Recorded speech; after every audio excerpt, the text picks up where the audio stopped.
Yun po mga kababayan ay mini vlog lang po ako. Papaliwanag po ako sa nangyari po sa batang si Nitoy, yung isa po sa pinapaaral po natin na bata po. Ito po yung siyam na magkakapatid po na iniwanan po ng ama. At sa mga nagtatanong kung ano yung nangyari sa bata, yung batang pong si Nitoy mga kababayan ay bali po ay natitanaw po yung bata. Natinik po siya ng pako. Hindi po siya nagsabi sa kanyang nanay at sa mga kapatid niya na akala kung ano lang po yung yung bata po kasi na yung mga kabayan ay talagang siya talaga yung nakakatulong sa kanyang ina. Bali silbi kasi siya yung panganay. Yun, sana po ay kung nagsabi yung bata ay naagapan po sana natin agad. Pero huli na po yung lahat. So yung napacheck up naman po yung una yung bata. Tapos yun ang natingnan na ng doktor, tinignan na daw po yung bibig. Niresitahan lang po ng antibiotic yung bata kasi nakitaan po kasi ng parang may sugat po dito sa ilalim po ng labi. So yun po yung nangyari doon. Tapos siyempre bibigyan po natin siya ng tribute sa ating pagbablog, sa aming pagbablog po sa mga batang yon kasi lagi-lagi ko rin kasama yon at napamahal na rin po ako sa batang iyon na si Nitoy. Siya talaga yung kung saan pinaka-kuya-kuya sa kanya talaga. Yung pagsalat ng bagay, pag may trabaho, talagang siya yung nangunguna. Yan. So ito po yung tribute niya. Ba't kayo bahay ba ito? Miko? Bahay sa taas. Ha? Sa taas. Kanino? Nagtaas naman na ako dito. O tulungan mo si Nitoy. Oh. Diyan kayo nagigibitoy. Ikaw ang ito nilabhan mo Nitoy. Ha? Opo, ilalabang ko mamaya. Mamaya, yan ang nilabhan mo. Damit ng mama. Ha? Damit ng mama. Damit ng mama mo, ikaw rin ang naglalaba. Sipag naman ito eh.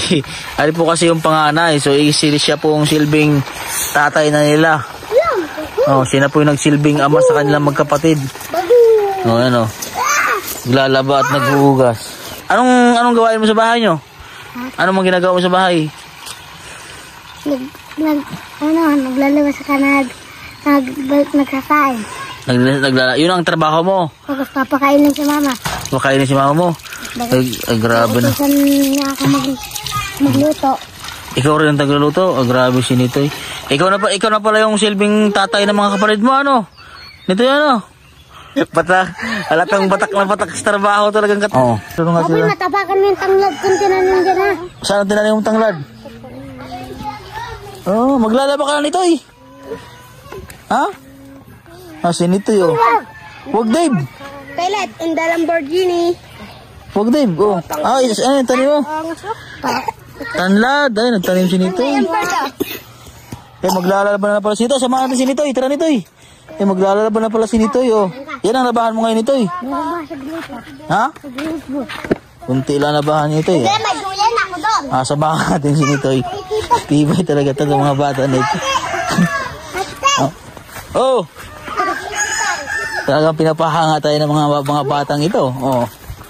Buti si Nitoy, hindi nagtatambak ng labahan. Kukunti pa yung labahan niya, naglalaba na daw siya uli.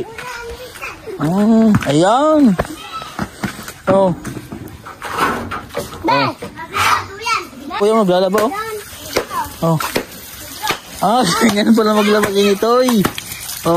Maglalaba.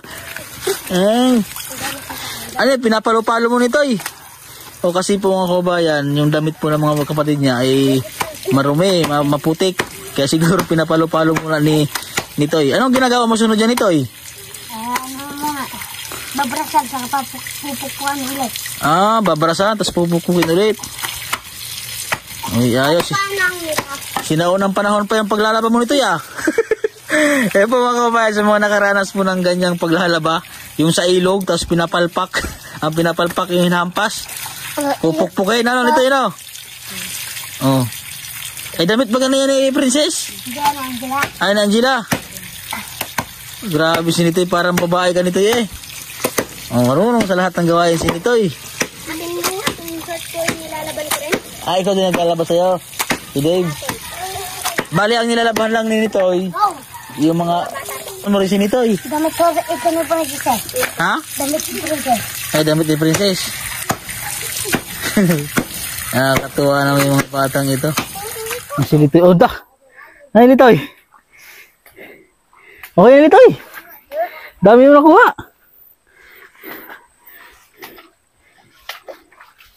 Oh?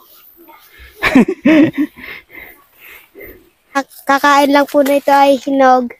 Ito po. Wala pa po. Hinog. Makakaalam po nito kung ano pong klase po ito. Yan, oh. Kinakain po daw yan ng mga, kinakain po riyan daw dito sa gubat. Ito yung mga bata. Oh. Bali po kasi yun po yung nakuha namin ng mga gabi ngayong araw po na ito. At naligo na rin po kami sa ilog. Matamis? Tikman ko raw. Tikim daw. Mikoy. Miko. Ano, ganda na mga ngipin ng mga batang ito. Dahil po yung mga kinakain nila dito ay pure na pure. Kung saan ba ay walang mga chemical, tagang natural.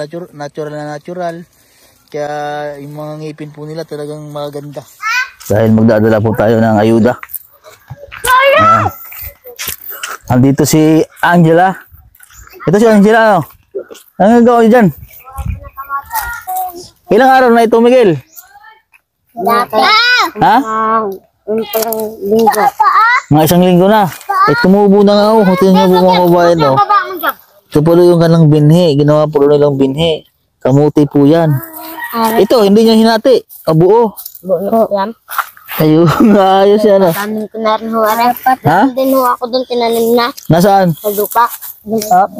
Sisipag itong mga bata na ito. So, tatanim na rin ho. Tatanim ko talaga yan. Bitawan mo. Ay, sigid naman.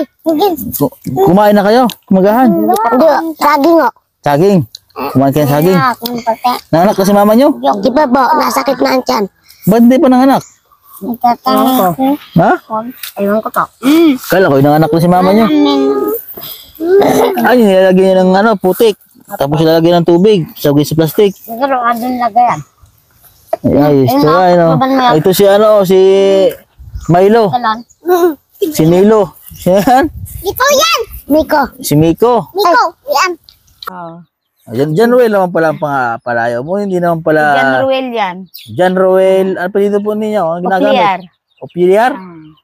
Ah, grabe. Artistahin pala ang mga apelido mo. Ha? Dahil po ay lulusong pa po kami sa ilog. Bali po kasi sa ilog po kami dumaan. Ayan po mga kabayan at nakadaan muna kami ito ng nyog at nauhaw. Grabe talaga itong mga bata ito, madiskarte talaga sa buhay. Hindi na magugutom. Oh? Ganito po pala ginagawa nila araw-araw kapag po wala po silang trabaho para po may makain. Nakakatuwa itong mga bata na ito. O tara, let's go. Mga pa tayo ng kangkong.